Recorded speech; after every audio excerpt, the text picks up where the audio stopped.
to manage what their kids see on Netflix. You can block anything. What you just described is exactly how it works. You block that title. No, but why would I block Cuties?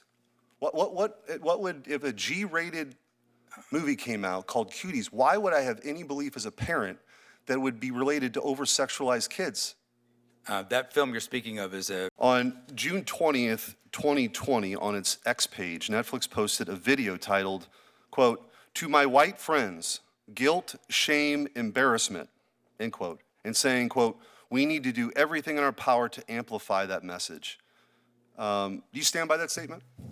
I have no recall of that statement at all. Okay, I just read it to you. Do you have an opinion about it? I don't have any idea what context it's in or anything. It Okay. sounds, In the sounds wake like a of social media. in the wake of the George Floyd riots, on Netflix's CEO just sat in front of Congress and said he had no memory of posts his company made calling on white people to feel guilt and shame. No memory of pledging to implement the Black Lives Matter agenda. No memory of any of it. $300 billion company. And suddenly, total amnesia. They posted it, then denied it, then regretted it. What is Netflix actually standing for? Let's watch the showdown and then talk about what they don't want you to remember. On June 20th, 2020, on its X page, Netflix posted a video titled, quote, "To my white friends, guilt, shame, embarrassment," end quote, and saying, quote, "We need to do everything in our power to amplify that message." Do you stand by that statement? I have no recall of that statement at all. Okay, I just read it to you. Do you have an opinion about it? I don't have any idea what context it's in or anything. It sounds, Okay. In the sounds wake like a of social media. in the wake of the George Floyd riots, on June 20th, Netflix posted on its page, "To my white friends, guilt, shame, embarrassment." What does that mean? I think that is an uncharacteristic post that I'm deeply regret if that got posted that way. Okay, well, it did. Netflix also said on May 30th, "To be silent is to be complicit." I don't, okay. I was just reading you some things that Netflix posted at the time. So you don't stand by that statement then? As I said, sir, we have no political agenda. Posting something like that would be quite political, but Right, I would agree. yes. I would agree with you there. And I would say, I hope that wouldn't happen again. Okay. Netflix also said on June 10th, 2020, that to implement the BLM, the Black Lives Matter agenda, Netflix understood, quote, "that our commitment to true systemic change will take time." Do you still think that takes time? Are you still actively engaged in this effort? Again, sir, we're not engaged in political efforts like that. Okay. Any longer? You're not, you were, but you're not now? I can't think of a period of time. Okay. I think of the time you're talking about was quite a volatile time for many companies. I think a lot of people said things they regret then. I'm just trying to figure out if they actually regret it or not. I'm not going to get into your quotes on DEI, but it seems that both you and Netflix both have made a habit of promoting DEI and wokeness. I'll just give a few examples. Netflix content is synonymous for the modern phenomenon of race swapping, both historical and real and fictional characters.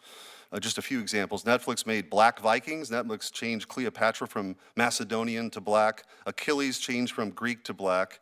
Netflix overtly sexualizes children in its Cuties film related to preteen girls.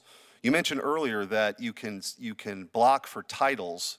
I'm not sure blocking the word cuties would shield kids from the over-sexualized content in Cuties. So I'm not sure that's sufficient enough. Netflix continues to push sexual and gender theory on kids, and maybe this is what was being referred to earlier. 41% of G-rated, kid-approved series contain LGBTQIA+ content. You are the co-CEO, you were the chief content officer until recently. Yes or no, does Netflix stand by its content production decisions? Senator Schmidt, we have a great deal of programming on Netflix for all left, right, and center. We have state-of-the-art tools for parents to manage what their kids see on Netflix. You can block anything. What you just described is exactly how it works. You block that title. No, but why would I block Cuties? What would, if a G-rated movie came out called Cuties, why would I have any belief as a parent that would be related to over-sexualized kids? That film you're speaking of is a MA-rated adult movie for adults, not for kids. And the larger point, sir, is that of all the American values that we all share, and I understand parenthood is hard, I understand it's a difficult world that we all navigate, But the one we value a lot is the First Amendment. A lot of that is freedom of speech. And I get it. I and get what I it. want to do is give creators a place to tell their stories and parents a place to control what I their have no parents see. problem with a wide variety of content. That's not the issue. This is America. But I guess the point I'm making is that your company has made overtly political statements, has moved an agenda of DEI. You have Susan Rice on your board, the founder of sort of Barack Obama's DEI agenda. 99% of your employees contribute to Democrats to the tune of hundreds of millions of dollars. Your content's over-sexualized for kids. You're engaged in this very woke programming, overwhelmingly. You do have some other options, but overwhelmingly. So the question before this committee, and you come before Congress, why in the world would we give a seal of approval or a thumbs up to make you the largest behemoth on the planet related to content? It seems as though you have engaged in creating not only a monopoly of content potentially, but the wokest content in the history of the world. So forgive me if I'm a little concerned, not only as a parent, but also that somebody believes that we ought to have a wide variety of content options. There are some, but the overwhelming majority of your stuff right now is overwhelmingly woke, and it's not reflective of what the American people want to see. So respectfully, if you ask a Netflix member today, or a consumer today generally, how they view Netflix, I think that but a proof point that we might be doing the right thing is they talk about Netflix in the exact same terms as they talk about the country. About 40% conservative, about 40% liberal, and about 20% don't know.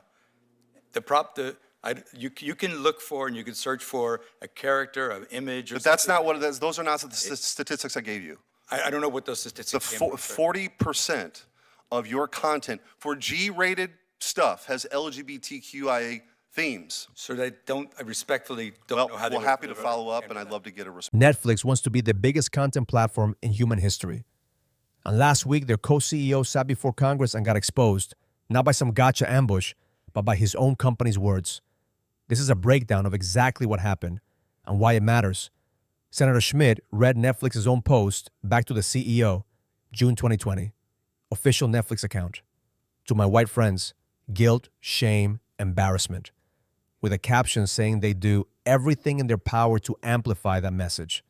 His response? I have no recall of that statement at all. No recall of a post that went to hundreds of millions of people from the brand he runs. Then Schmidt kept going. May 30th. To be silent is to be complicit. June 10th.